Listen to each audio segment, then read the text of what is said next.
The Finding Purpose podcast is proudly brought to you by Relive the Moments, founded by visionary entrepreneur John Lim. We live in a world where it's easy to capture memories, but Relive the Moments makes it effortless to re-experience and share them. From NFC-enabled tap coasters and photo frames to interactive video cards, Relive the Moments turns everyday objects into unforgettable tap-to-experience keepsakes. Imagine gifting a wedding guest a coaster that instantly opens your highlight reel, or giving your event sponsors a custom frame that tells your story with just one tap. Whether you're celebrating a milestone, planning a wedding, honoring a legacy, or elevating a brand experience, Relive the Moments is the bridge between the past and present, between memory and connection. It's not just a product, it's an experience. Visit www.relivethemoments.com and use promo code PURPOSE for 25% off your first order. Let's bring your memories to life, one tap at a time.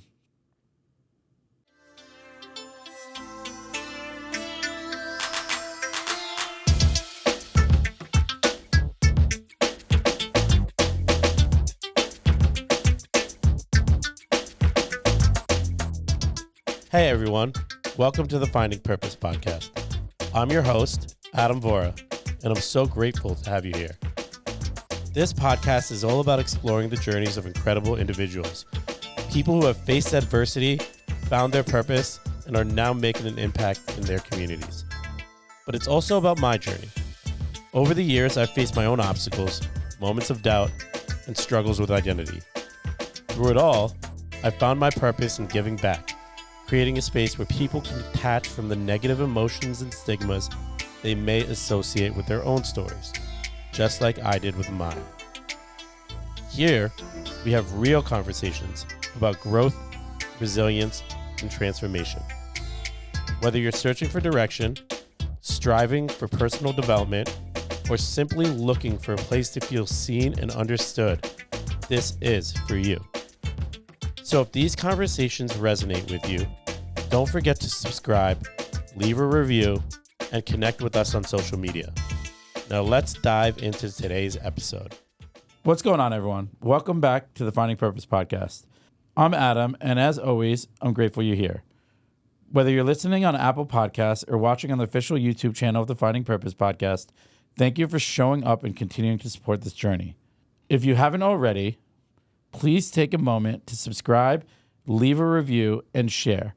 It means the world and helps us keep these conversations going. Last week, I sat down with Maria Camila Medina to talk about reinvention, resilience, and what it means to bet on yourself after hitting rock bottom. Today, we keep that same energy, creative, grounded, and purpose-driven with a guest who's redefining success on his own terms. Marcel Robert is a 27-year-old chef, creative, and entrepreneur from Portchester, New York, with roots in both Dutch and Guyanese culture. From playing soccer overseas to launching urban agriculture education programs while still in college, Marcel has always been driven by community, expression, and excellence. He's cooked in France, worked as a culinary specialist for high-end gourmet ingredients, and is now the founder of Belle Hill Dining, a food culture and experience brand that merges culinary creativity with community events. You can catch him at immersive pop-ups across the tri-state, as well as collaborations at Space 67 Studios. This conversation is about vision, identity, and carving a lane that's not just creative, but culturally rooted, meaningful, and alive.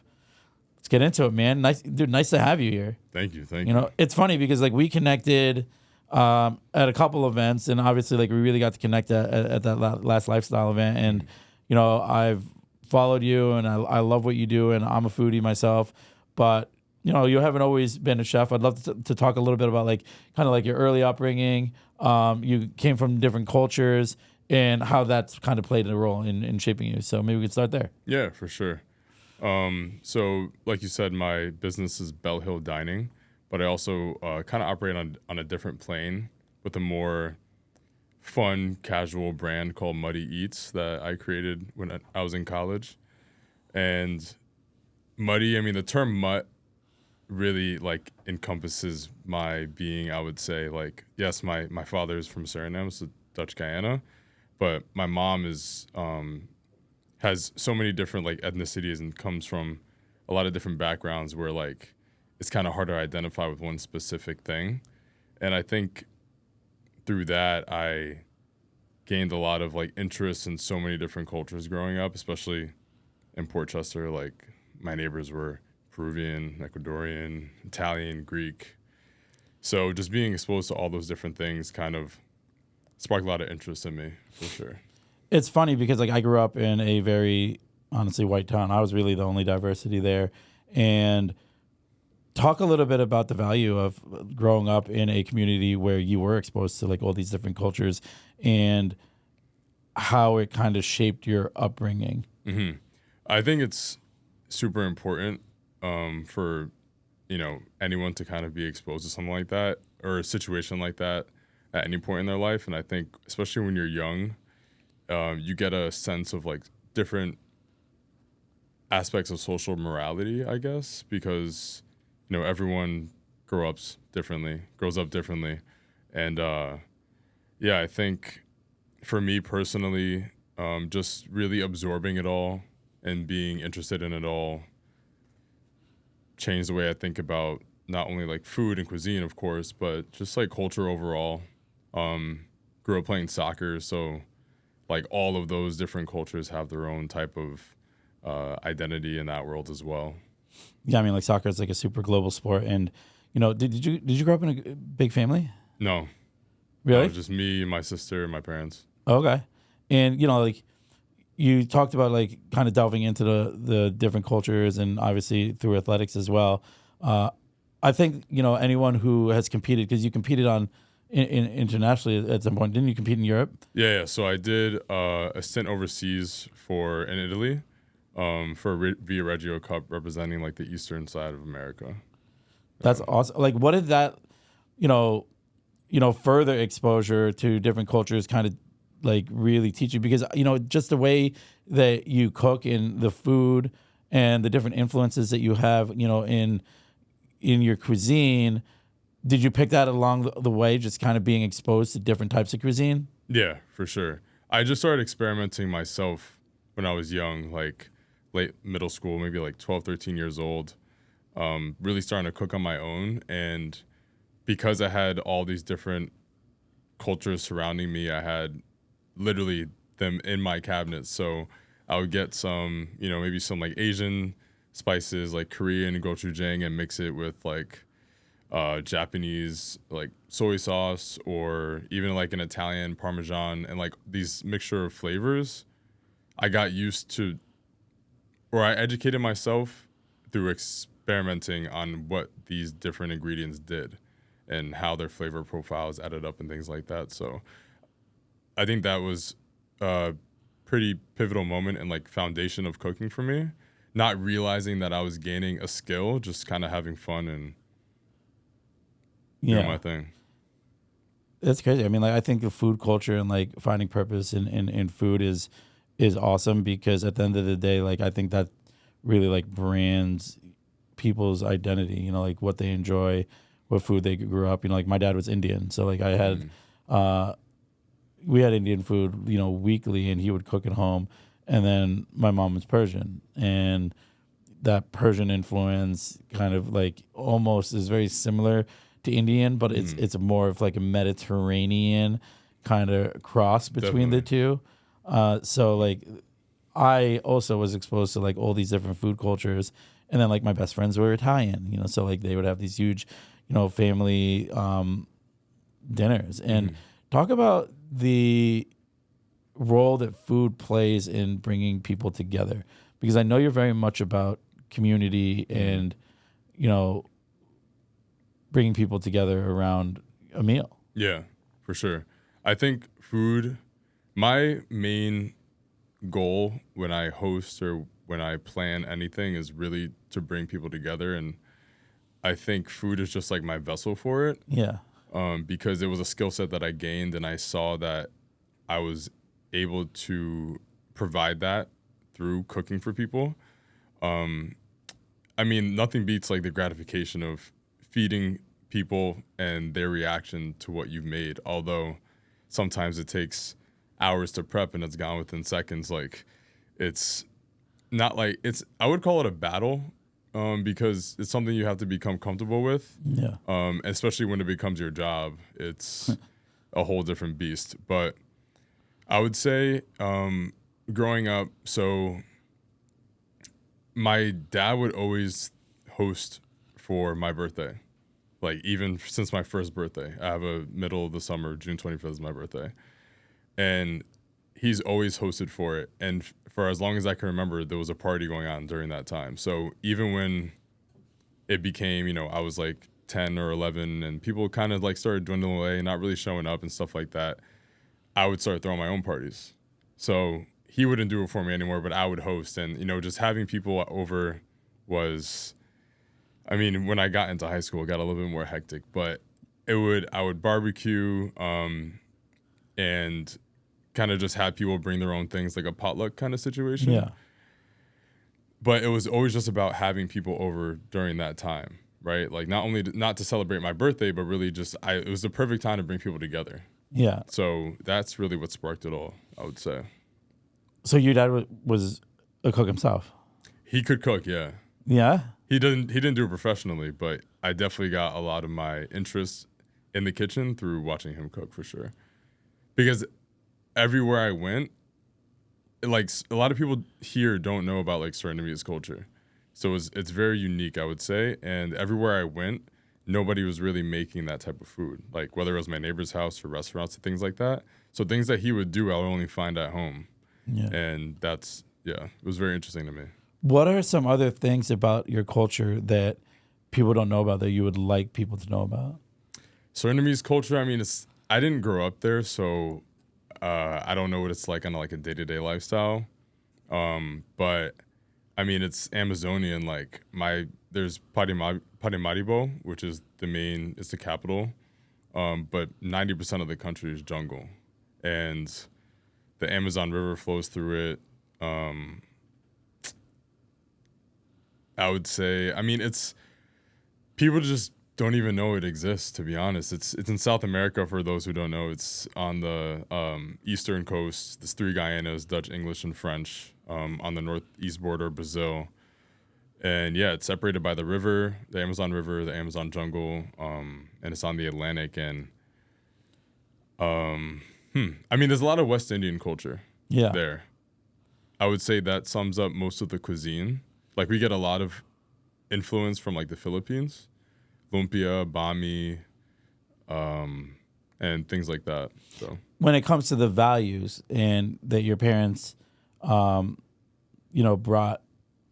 and instilled in you and your sister, what are some of the values that you feel like are underlying within your culture? I love talking to children. Were your parents immigrants? Only my dad. Your dad. Okay, so like I love talking to children of immigrants because, for me, like, I do feel like I grew up a little differently than, my counterparts, Mm-hmm. who were generationally here. So what were some values that you picked up from your dad? Obviously, like the food, Mm-hmm. that you now can look back and be like, oh, like, I'm super grateful for that. Work ethic, 100%.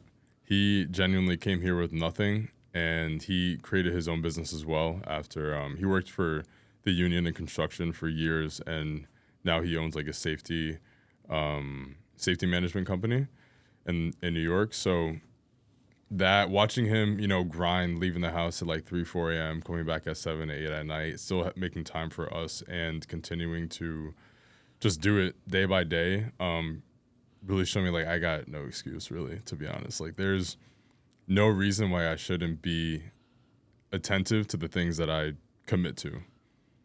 So that's one huge thing I would say, work ethic, for sure. And clearly it's worked because his entrepreneurial sense of, I guess, just thinking and being definitely influenced me.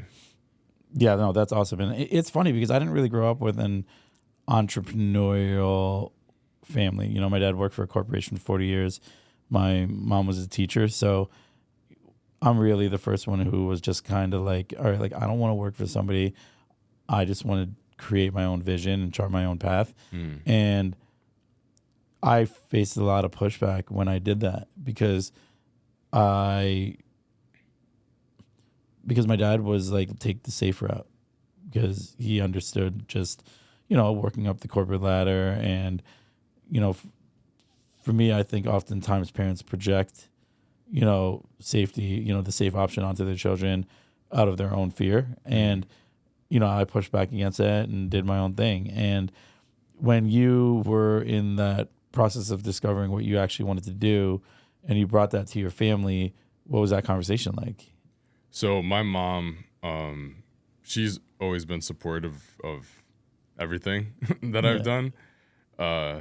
Maybe even a little too much sometimes, like I could never do bad in her eyes. So anything, regardless of what I wanted to do, she knew I was going to be okay. And my dad was really the one to always give me that push, like make me think twice about my decisions and know that, there's time to experiment, but time is also limited. I can't just spend X amount of time trying so many different things and not clicking on something, right? So it's not like I tried 80 different things, but besides cooking, I went to college for political science and anthropology. Well, I went initially enrolled in college. Where'd you go to school? University of Rhode Island. Okay. So I enrolled in college to play soccer and to study engineering. Realizing I couldn't combat both of those at the same time, dropped soccer pretty much immediately and just played club. And I was focusing on engineering. It was still a little tough for me, also joined a fraternity. So my college, I guess, just my time there was very different, I would say. Really just trying to find what I wanted to do. Mm-hmm. And ended up political science and anthropology. And like I remember literally graduating. It was during COVID, so it was a little odd, but I remember getting home and like talking to my dad, and he couldn't even come to the graduation because of COVID.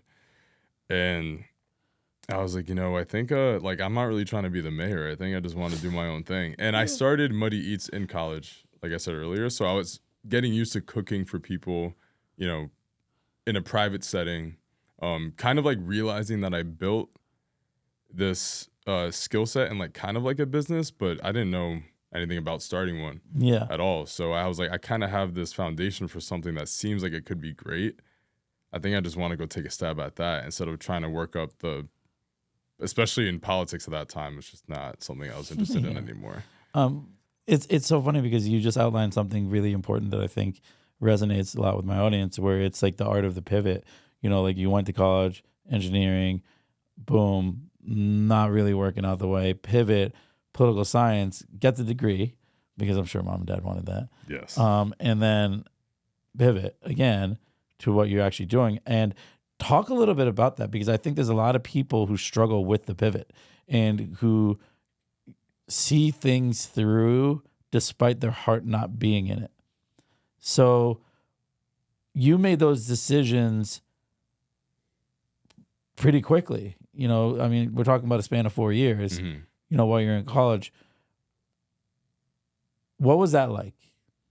So I think what I realized most, especially taking those classes, college is funky because you're kind of like forced to do things, like take certain classes that you don't really want to take. Yeah. And in my position, I was really just trying to get something on paper and get out of there. Like, the money was already spent, so I just got to figure something out and get out. And what I enjoyed about political science was more of like the thinking process, kind of like theory and strategy surrounding people making decisions, not really working for like the government or something, and more so telling people what to do. That wasn't really my interest. So when I realized that, and I was also starting to cook more often, I think that there was just like that spark when I was cooking that I didn't feel when I was in class.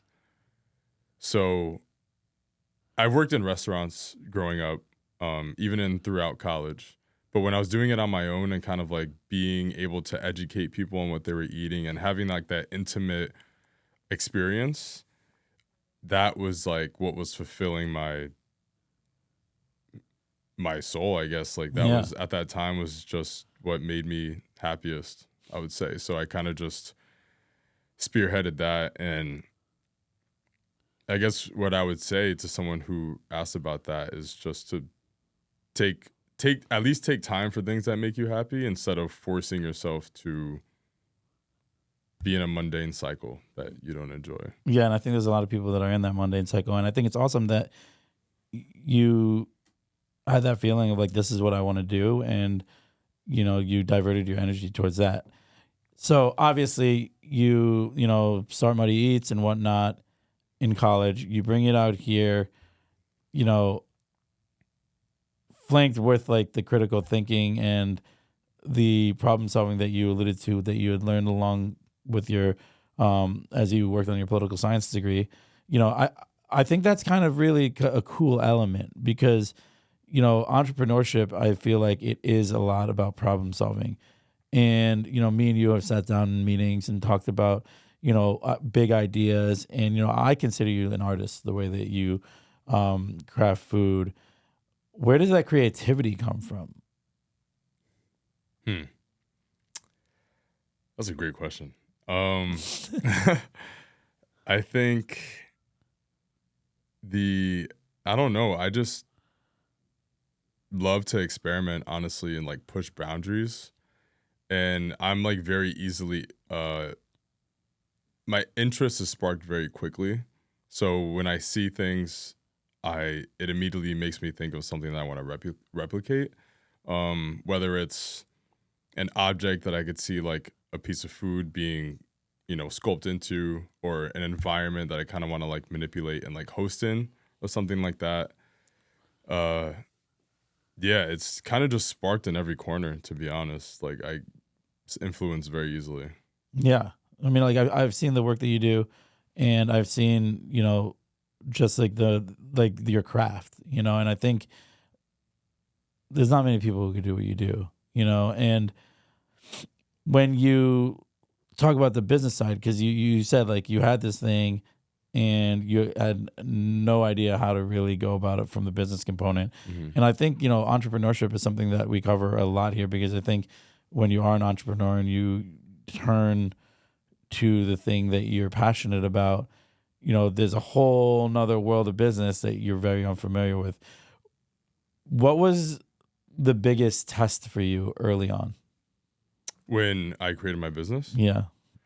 I think I would say gaining traction, because I started it immediately after school, and it was still pretty much peak COVID, 2021, 2022. People were still a little bit afraid to eat out, and the service I provided would let them, it allows me to enter their space, and so they didn't have to leave. They could eat at home, have whoever they want over. But since that pivot to people, getting used to going out again and all those things, I think trying to find consistency was my biggest problem, for sure. Trying to find a way to monetize it where I didn't have to like work another job, or just be waiting weeks on end for another paycheck or something like that. So that has been my focus in the last year and a half, I would say. Yeah. But what are some things you've learned about yourself along that journey?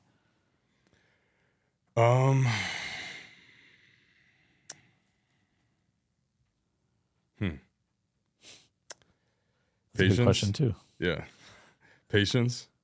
Trying to really seek patience. Like I'm notoriously known to be impatient, and I think that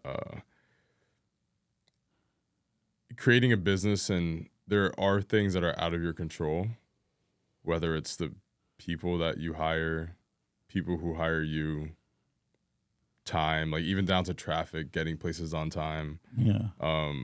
Kitchen malfunctions, like fires, literally putting out fires, like theoretically and literally. But yeah, that challenge, I think just maturing within myself and becoming patient with myself and those around me was the biggest task. It's funny because I had my friend John Mendez here on the podcast, and he said that being an entrepreneur is one of the biggest personal development journeys that you'll ever go on. And that resonates with me personally, but I also see it resonate in the people who I work with who are also entrepreneurs. And especially if I worked with them, say, 2 years ago and work with them now, and how they've grown themselves as not only business people, but as individuals. I mean, the patience thing that you alluded to, I was the same way, where like, why the fuck isn't this person emailing me back? Meanwhile, I emailed them 2 minutes ago. And relatable for sure. Because I'm in that mode where it's like, time is a commodity that I don't want to squander, and being dependent on other people is super frustrating sometimes. But I also understand that's just the nature of how it works. And oftentimes, a lot of the things that I either worried about or things that, frankly pissed me off weren't really worth the amount of energy that I put towards the frustration, right? We manage personalities, when it comes to, either a team that you are putting together or a team that is being put on you. Talk about that, like the importance of working either on a team or with a team, and, how you've evolved in that setting.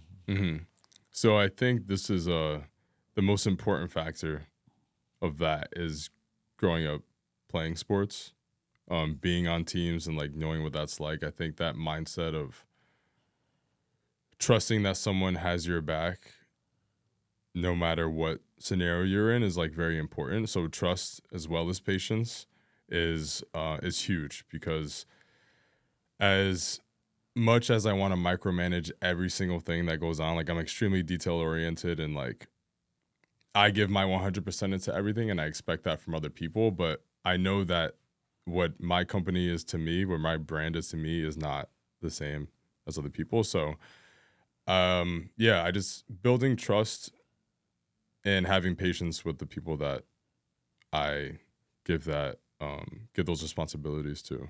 How do you feel like you've evolved? Personally, I mean, it's been, I'm in my 20s. It's been it's been a roller coaster ride for sure. I've been through a lot myself. And I would say that making my business my priority over everything else, I mean, I had to miss out on a lot like that. Friends are now getting engaged, getting married, having kids, like families are moving all over the place, and trying to keep up with it all is very difficult. I would say the most important factor for me that I have to, to keep my head on a swivel is just to remember to prioritize like myself, my me time, my mental, physical health, and don't keep it all balanced. Like everything, I would say, like one of the quotes I grew up always remembering is like everything in moderation, including moderation. So although I give everything my 100%, I can't be 100% everywhere all the time. So just focus on where I'm at, be where my feet are, and just be present in the things that I do. And I mean, as long as I'm giving it my all, it's a success for me. Quick break to shout out our sponsor, Relive the Moments. Founded by John Lim, they're redefining how we share memories. From tap-to-play photo frames to interactive coasters, they turn ordinary objects into powerful, shareable experiences. Perfect for weddings, events, or milestone moments. Relive, reconnect, reimagine. Check them out at www.relivethemoments.com. Now back to the show. I love how you mentioned focusing on your mental and physical health, because I think those are really important. I'm a big mind, body, spirit guy, and I think that each one of those needs to be adequately watered each day in order for me to be the best version of myself. And what are some things that you do? We could start with the physical component, on a daily basis, just to make sure that you are running on all cylinders. I try to be active every day. I am careful with what I consume, for the most part. Everyone has their bad days, and I mean, working in the kitchen, it's like I know I shouldn't be eating some things, but it's there, so overconsume sometimes, or overindulge rather. But Yeah, physical health. I love to run, bike, swim, soccer, of course. I'm on the soccer team, volleyball team, like Really? tennis in the summer. Yeah. Oh, shit. So definitely I always prioritize that for sure. Especially if I dedicate my time to being on a team for a season, like I try not to miss that by any means. And because that's, I can get stuck being in the kitchen for 16 to 18 hours. Like that's kind of the expectation for some people. But no, I want to definitely keep it all balanced. What do you do on the mental side?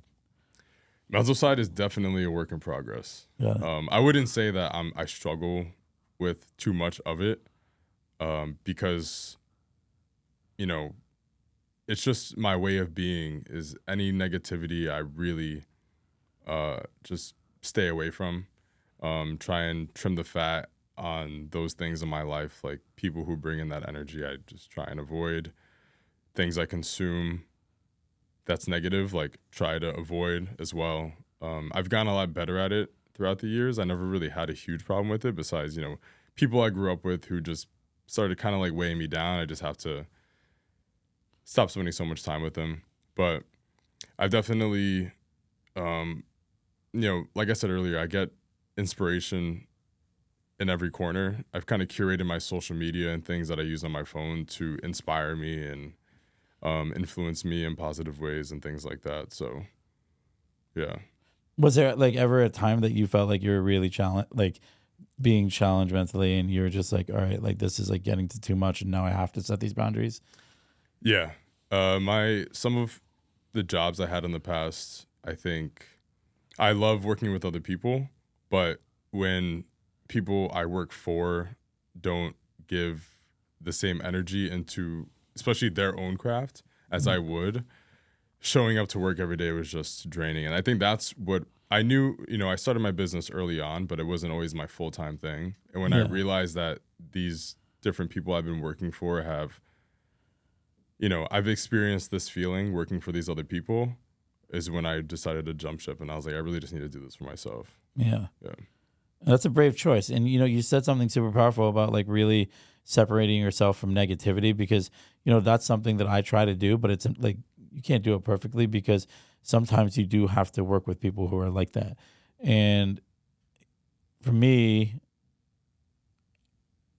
having done like work on myself and really kind of streamlined the way that I want to present myself, and understanding that not everybody is working on themselves in that same way. And it's really easy for me to kind of spot it too. Like that person obviously has certain issues that, I'm grateful that I've worked on, because I can relate to that, because I was once very similar to that person as well. Like my, journey and recovery is very well documented, where I had to shed a lot of those characteristics in order to be the best person that I could be, but also to attract the folks that I'd want to work with, and, who are also like ambitious like yourself. And obviously we've talked about working on projects together because I think our energies align. Mm-hmm. I think that's super important when it comes to selecting who you want to collaborate with and, build something special with. What is your process when it comes to the energies that you invite in? I would say people I interact with are, if I'm getting to work with people like yourself, I'd say like the vision has to be aligned, right? I think immediately, when you brought up the potential of us doing something together, it was like, okay. Or even yesterday, like the meeting we had. Great meeting. We see a space and our minds just start turning and turning. It's like the engine you can't turn off. And those are the types of people that I'm interested in working with. Like, regardless of what they're bringing to the table, if they're hungry and willing to put in the time to make something happen, then let's get to it. I mean, I'll collaborate with anybody, really. Like, I have so many different interests. The list is so long, and it's take my whole lifetime to scratch everything off. So, no, nothing's really off the table. It's the attitude that comes with it that is most important. Yeah, it's so funny because I do think that, like, going back to like the negativity problem, like one negative person can bring down the entire team. And I've seen it happen all the time. I've seen it happen in restaurants. I've seen it happen in, collaborative, event planning, situations. I've seen it happen on sports teams. One negative person can torpedo an entire mission. And I also acknowledge at one point I probably was that negative person. But now sitting there with you and Wilson, like I think all of our energies align. The enthusiasm, the opportunity to do something kind of different, and the open-mindedness to invite partners that you hadn't previously worked on. I think that's super important. Like I always say that I'll always take a meeting, and because I don't know how someone, just because like the way they convey themselves, particularly with the influx of social media, like I don't know if that's really them. Do you ever see that, like where you meet someone and you're like you see them on social media and then you run into them and you're like, sometimes you like their social media, then you meet them in person, you don't. And sometimes you're like, all right, like their social media is like, and then you meet them and they're like, oh shit, okay, you're cool. Yeah. Well, I think the point you made about like being accountable of the person that you were in the past is like very important. People, it's kind of like a separate point, but I think that, I don't know, it's tough because I feel like I have good intuition of sensing that from a distance. I've always been able to kind of pin people out. Like I never was too particular with who I spent my time with growing up. I was friends with pretty much everyone, but I would always be able to sense like someone's got that weird energy that I don't want to get too close, but in order for me to judge it correctly, I do need to know what they're actually like. 9 times out of 10, I'm usually right. And that's something, I think that's like one of my strengths. And when I go back to, growing up and seeing all the different social morality, I can see signs from afar, so I try to avoid getting too close to people like that, but you never really know until you see someone's true colors. Can you elaborate a little bit on the social morality? So I think people who like social morality can best be explained for me personally and like the way people interact with others, the way people view themselves as a person within the world versus like a person in their own life. And you can kind of tell based on people's upbringings, like how, like where they're going to fall on that spectrum. And it's not always their fault, the way that they were raised, but everyone has an opportunity to kind of change the negative parts of them, like throughout their life, over time. But I think I do take into account like the way people interact with others outside of people who they have a relationship with. Yeah. So, you go out with someone or you go out with a group and like there's that one person who's like particularly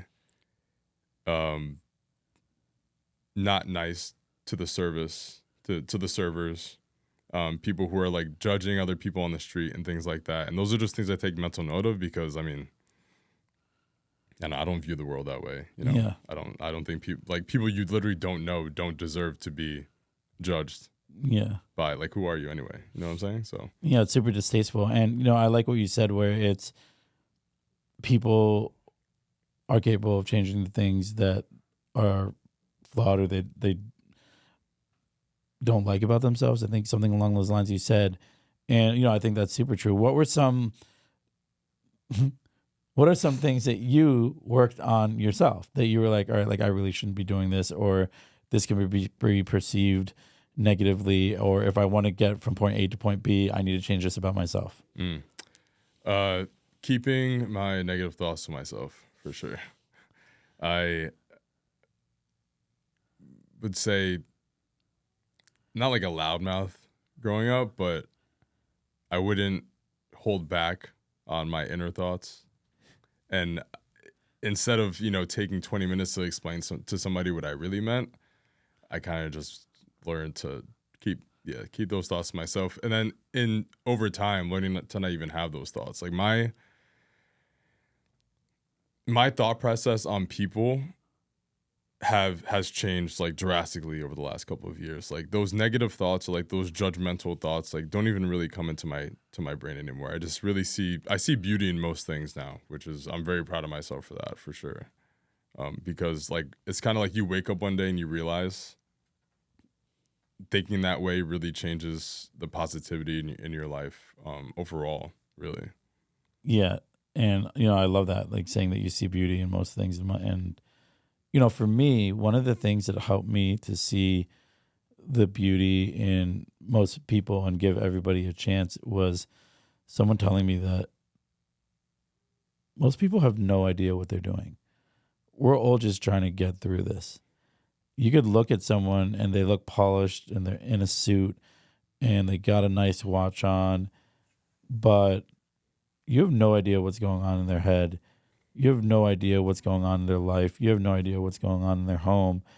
And then you could see someone who you might think is less fortunate and they could be the happiest person with the best values and prioritizes others over themselves. And, that's something that I really learned. And I think like it definitely tied into just like my recovery journey, but also the personal development journey, because if I approach people in that same just I'll give you a chance way, like I am interested in you and you do matter, then the relationships that I have, the new relationships that become born, are really going to be rooted in just authenticity. Definitely. And that's kind of how I approach everything. That's how and that's why I've been so blessed over these past several years to kind of have like just an entire new group of people who I can reach out to and who I consider close friends that I know in the past, if I continued to think the way that I used to, these folks wouldn't really even be interested in me because I'm not approaching them with that same, openness. Yeah, definitely. And, and I think that's really like imperative of business. For sure. Because, particularly working in restaurants, and I was more front of the house, people would judge tables all the time. And to the point where they're like, you take that table, I don't want it. And I remember like that would happen. And I'll be honest, I was guilty of it, a couple of times. But, I've eventually learned that, like I'll take whatever table because you never know. And like that table that you prejudged just tipped me like, 40% on 400. So like you're lost, bro, but it was funny how like, it's very prevalent in that restaurant culture. Like I've worked with chefs where, they would just like assume things about, certain clientele, old people, whatever, and what, like some people can be a little more challenging, and like it's okay though, like let's just like deal with it, because that's also like, one thing the restaurant industry, especially on like the front of the house side, taught me is like it really helped with the entrepreneurial skills that I needed going into it when it came to tolerance of others, communication, multitasking, time management, conflict resolution, understanding that a tip is a commission, like those whole things, like kind of set me up, like when I started to jumping into like sales. What are some things, obviously like from the back of the house component, like I think you're taking more of like the food cost components, the labor components, and just like sourcing. Like you're a brilliant sourcer when it comes to, the experiences that you put together. What were some of the biggest, things that you took away from, in addition to like the shift in mindset when it comes to how you approach people in general, that you think really fuel your business? Things honestly not even related to the kitchen. I think one important thing you mentioned was giving people a chance. I think opportunity is everything. I would say there can be a plethora of people with a certain skill set applying for one job, and only one person's going to get that job. Only one person's going to get that opportunity. That doesn't mean that the X amount of people who weren't chosen bring no value, right? So I think the chance to have an opportunity is super important, and taking opportunity and giving people opportunity is also equally as important. So, Yeah. Who are some mentors that you had throughout the years? And what does mentorship mean to you? mentors, for in the kitchen specifically, I would say someone who I still work with closely, Juan Pera from Refinery Kitchen, has taught me a lot about cooking, time management, food costs, labor, doing things in a timely manner for sure, which is like the biggest component. But one person who kind of influenced me on my life overall was one of my deans from school who passed away, Earl Thomas. He was a man of color too. He was one of my only black professors, also a dean, which is someone I looked up to right away because of that. But he, no matter how, I had like my journey was not the most linear. And I would say he kept me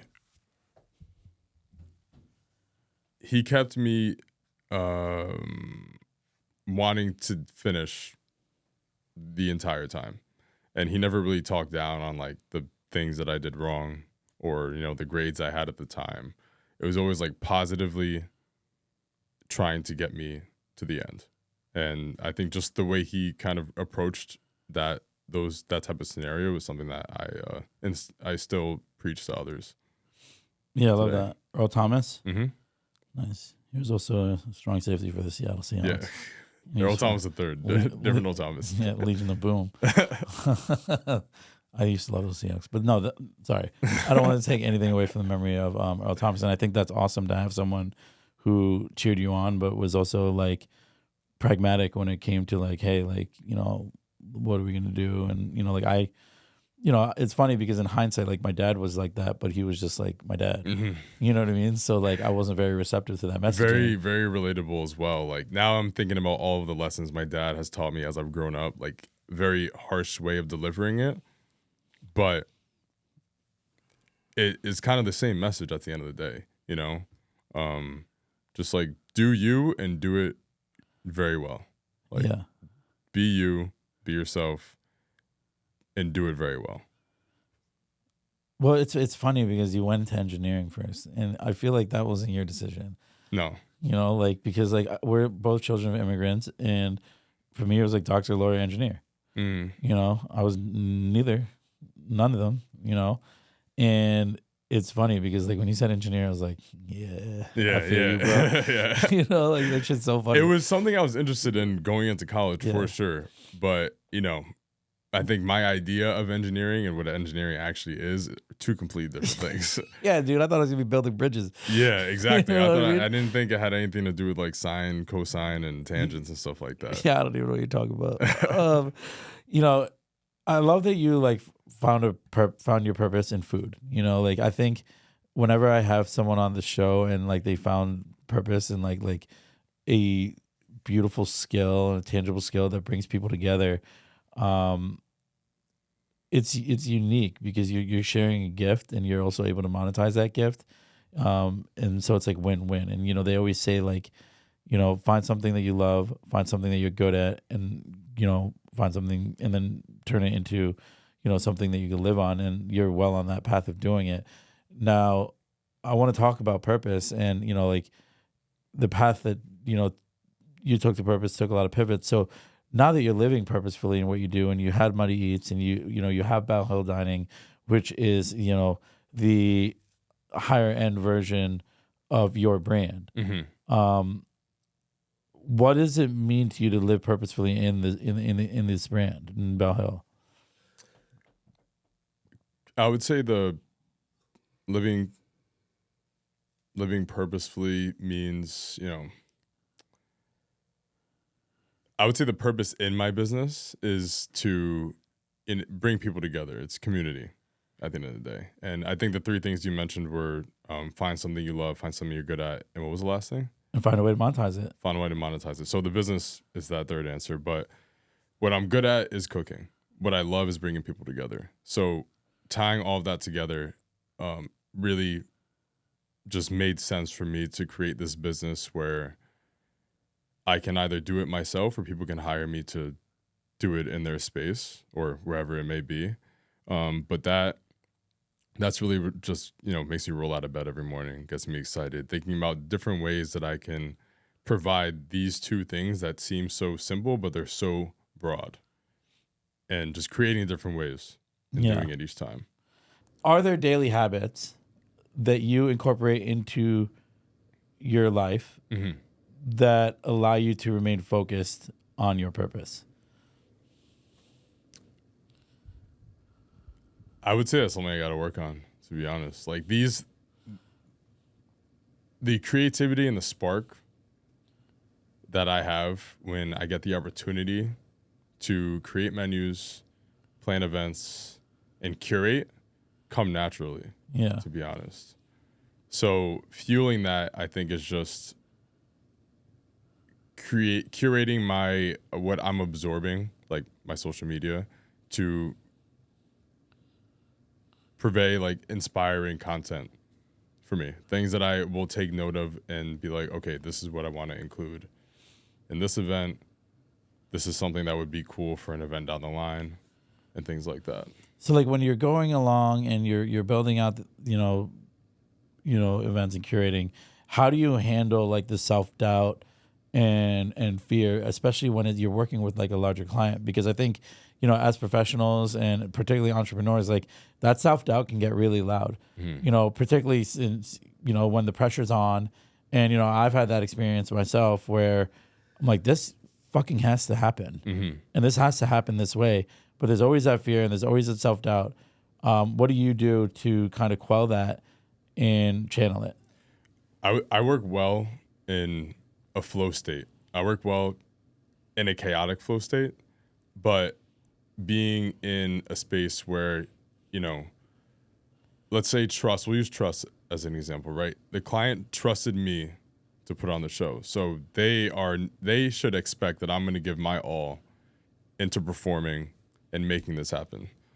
On the other hand, I have to relay that trust down, right? It's like an elevator that goes up and down. I have to send that trust down to whoever's working for me and with me, understanding that they will put in their all to make this event happen, right? So when I start thinking about, into deep about flavor profiles and, where things should be placed at events and visuals and things of that nature, like something I always have to remember is that people came to me to put this together and they trust my taste, they trust my interests, and whatever comes to my mind, I just go with. I overthink a lot. I don't overthink, I'm indecisive. Yeah. Very indecisive with my personal things, right? Like, what do I want to eat this morning? I don't know. But when it comes to my business, I just trust my gut, and the first thing that comes to my mind, I just go with it. I stick with it. I try it. If it passes the eye test, if it passes the taste test, then I go with it. Dude, I love that. And, I can't wait to like work with you. I usually ask everyone this question, and it's, what advice would you give to somebody on that journey of finding purpose? Some advice I would give to somebody is just to find something that makes you happy and make time for it, for sure. Love that. Usually the rapid fire questions are like very long, but he's very concise with his answer. It's wonderful and refreshing. Dude, I'm really excited to like work on the things that we have upcoming, and I'm not going to disclose too much, but I'm really glad that you joined us, because I think, I got to have Wilson on because, we're going to do some amazing things together with, both the spaces that he has in Norwalk. And, it's just like cool finding someone with like a very artistic vision that, aligns well, because I think big when it comes to, any experience that I put together and, having, building a team that, I think we're in the early stages of doing. I think we have like a really exciting, next, future together. So I'm super grateful to have you on, man.